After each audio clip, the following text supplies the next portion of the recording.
Hello everyone. Hola. It's me again. It's been like a year since I said that I would stop making videos, but I think two people suggested I continue, and there were things I still wanted to say or do on YouTube, where I'm shadow banned every day pretty much in comment sections, also in my phone account. I have a phone account now, but it's just to comment, not to do videos. So I didn't lie. I did intend for my last video, Flat Earth Not Biblical, to be my last video. But it's like when Jesus said he was not going to go somewhere. Later he changed his mind and he went. That's not lying. That's just changing your mind. So context matters. I just want to show you, this video is about an atheist getting checkmated, which anyone can do because they're paper tigers. When you crumple paper, that's not a boast. Anyone can do that if they put the time to it, as I have. As I always say, I give this disclaimer because people always accuse me of being a narcissist just because I prove people wrong and point it out after they attack me. Here he didn't attack me, he attacked my God, and I defended my God. Not that he needs me, and yeah, he can defend himself, but he uses me as an instrument to help others see the truth so that they won't be misled. Now, let me go to that video, Destiny and Choice, No Contradiction. Very few people saw it. Obviously, my presentation isn't professional, but it doesn't really matter. It's all about substance here, not style so much. And let me get to his post and show what he ran away from, this atheist.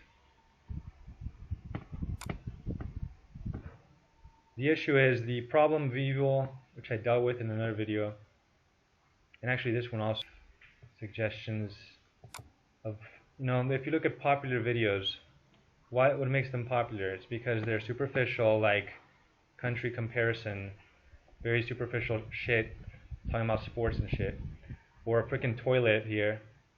Yeah, sometimes I have toilet humor, like my hippo pooping backwards video, but that's the exception to the rule. Usually I focus on things that matter. And 64 million views for Get Out of My Car is very entertaining, but you probably get nothing out of it in the end besides forgettable entertainment.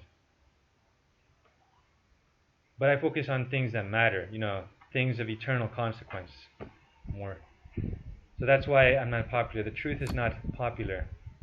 If you want to be popular, you have to be shallow and superficial, like certain people. So anti-LGBT said, I'm confused about why this matters. In the end, the omnipotent omniscience created life knowing they would sin and go suffer in hell eternally or something like that.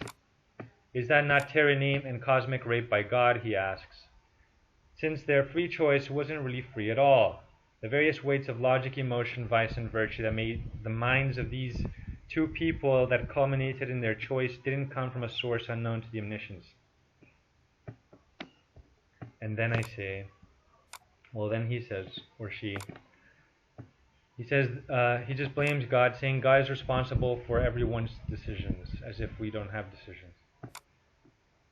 Blah, blah, blah. He says, God fired the bullet, so he is responsible for everyone who dies, he says. So, hold on. I don't have a mouse, I'm using my finger pad or whatever, touchpad. I said, it matters because people say that my God were a cosmic rapist, which you say yourself. And then I say, if sending evildoers to hell were rape, then all punishment by governments or parents would also be rape, because it would be against the will of the punished. You're raping the word rape. He says that we're not free, and then he talks about influences, but that's a red herring fallacy and a straw man, because neither the Bible nor I ever said that anyone were free from influences. Of course we're influenced. So I give an example. We are free to decide to wear a black shirt, even with the influence of it being nighttime, for example, and us not wanting to get run over by a car that would not see us because we're wearing the color of night. And then I say, whoa, let me go back.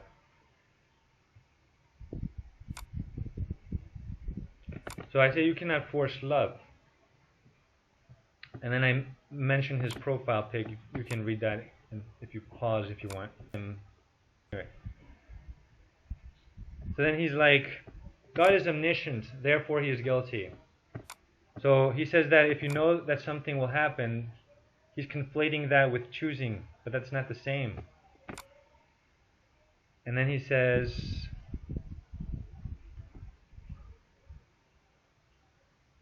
God knew that everything that would happen, and therefore he caused it to happen. So if you're, well, I get to that later. So you can pause and read the rest of what he said if you want.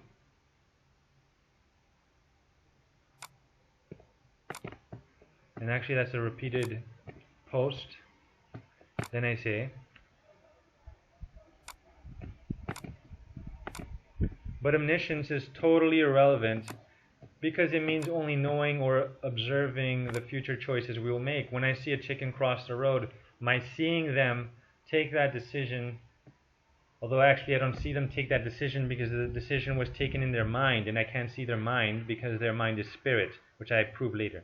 And I've proven that before, and it's of course repeated a lot in my channel. But if the argument works and if it is very versatile,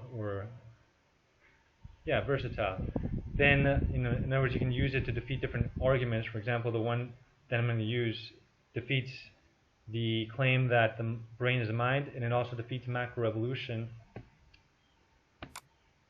And it defeats the claim that God is a rapist, because it shows that we, because if the mind were the brain, then God creating our brains would mean that God created our minds and that all of our thoughts were determined by God.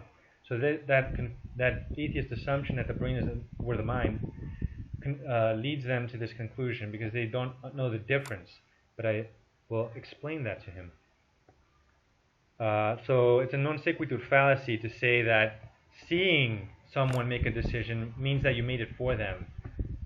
It's very illogical what he's saying, but they don't see that because they don't question what they've taught. Of course, they're just regurgitating what others told them. Yes, God let evil happen, but so did your mother, so did your father, by bringing you into the world. And I put father first because I don't believe in equality. So I'm using the biblical patriarchal standard.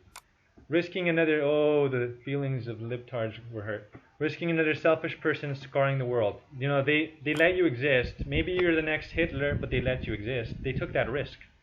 They don't know if you're the next Hitler. So they took the risk. They let you be born. They caused suffering according to your standard, atheist. Therefore, your parents are evil, right? So even if you were always innocent, they did not know that, and they could not guarantee that you would be a decent person. So are your parents evil for letting their baby live? He does not answer the question. He runs away from the question, you will see. If you say yes, you are an ingrate. Ingratitude is evil. Atheism is evil. If you say no, then you are an evil hypocrite and ingrate to God because you blame God but not them for doing the same thing, which is letting suffering exist when they could have prevented it. And in their case, they did not need omniscience. They did not need to know everything about the future or you, to know that there was a risk that you might be the next Hitler or just a jerk, at least once in your life. Maybe one day you're going to say, hey, you're fat, and hurt someone's feelings. They let that happen, your parents, so they're evil, right? Oh, atheists have two standards. And I also asked him if he's a vegan to see if he cares about innocents dying, because he's probably a meat eater. And if he is a vegan, I did a video on how vegans are hypocrites because they murder microbes every single hour in their acidic stomachs. And then I make fun of Trump. Although Trump is better than some politicians, but that's like saying that one turd is less disgusting than another turd. Anyway. So let's see. Also, I mentioned that God doesn't let evil go unpunished. Yeah, he lets evil exist, but we're going to reap what we sow. You're going to pay for everything you do, or someone will pay for you, the substitute, Jesus. Anyway, so why does God allow suffering? Here is why. He wants us to love him. However, love cannot be forced. So he has to allow us to not love, to decide to love or to not love. And if there's lack of love, that's when evil becomes a possibility. For example, I ignore someone who is a beggar and asks me for money to survive. If I have lack of love there, then I'm evil because I don't help them and I let them rot. And thereby I become worthy of rotting in hell. So there you go. That's how God is justified in letting suffering exist, because it's for the greater good of letting love exist. God doesn't want robots. He wants true worshippers to love him truly. So later I prove that atheism justifies all evil. I plan to do a video on that after this. But that's not what this video is about, and I have like 2 minutes left. So let me get to it. The brain is physical, so it is a slave to physics. It can never be free to think, because slavery is the opposite of freedom. But atheists cling to that contradiction because they're not really free thinkers. They're deceived, they're deluded, and they lie when they claim to be free thinkers. Like, yeah, you're free to think in the sense of making decisions is possible. You're free to make decisions. However, you're not a free thinker in the sense of questioning what you're taught by the establishment. You believe the establishment's claim that the brain were the mind. Again, the brain is a slave. How is a slave free to think? That's a contradiction. Atheists cling to a contradiction. And when you present it to them, they turn a blind eye because they don't care for the truth. They hate the truth. And they will pay for their lies. Because by their lies, they live unjustly.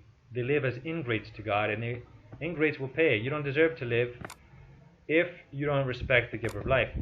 So they cite brain scans to prove that the mind were the brain, but that's just confusing correlation with causation, the fallacy of false cause. So let me hurry up here.